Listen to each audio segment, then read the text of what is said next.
I was really pleased actually to be invited to attend because normally we don't get an opportunity as a public body to attend lots of these sorts of conferences because we don't get funded to do this sort of thing. But actually being able to take part and to be able to speak at this conference gives me also the opportunity to go and talk to all the vendors who are here. And I've had a really interesting time talking to people on the stands and hearing about their issues in the UK and being able to actually do a mutual exchange and offer, are there ways in which we as the Health Research Authority can work with them or support their work, and also to hear from them about their experiences and their products, which gives me a greater visibility of how the industry is progressing and what's going on. So it's been really fascinating and I've really appreciated the opportunity. So my session this afternoon is about patient centricity and decentralised trials. And obviously that's a big theme for the whole of the conference this year. But the tack that I want to take is to move away from thinking about decentralised trials as a thing in themselves and more as a tool to help people deliver trials that are really centred on the people that they are for. So the people who take part in trials and the people who the results of the trials are for. And actually if we take that approach and think of decentralisation as a tool, then that really helps us to do effective trials and to do them well.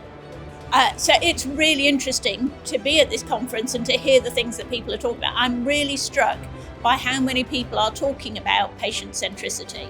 And I think that's relatively new. That's not something that, in the past you would have heard at this sort of industry conference. And I think that's a really good sign that industry is really thinking about who are the people who are going to benefit from the research, who are the people who are therefore taking part in the research as well.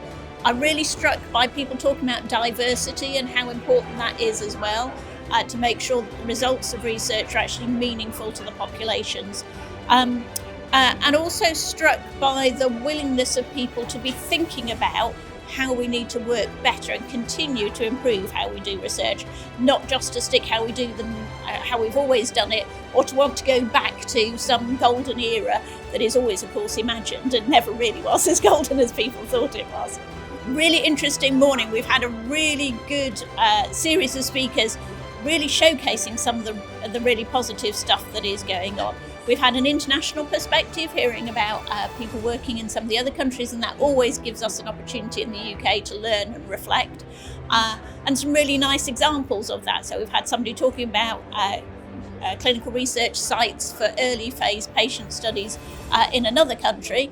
And then a presenter talking about how actually in the UK we've got those sorts of facilities embedded in our hospitals, dedicated early phase research units as well. So being able to do those comparisons and to be able to share that information with a global audience like we have here, I think is really interesting and important.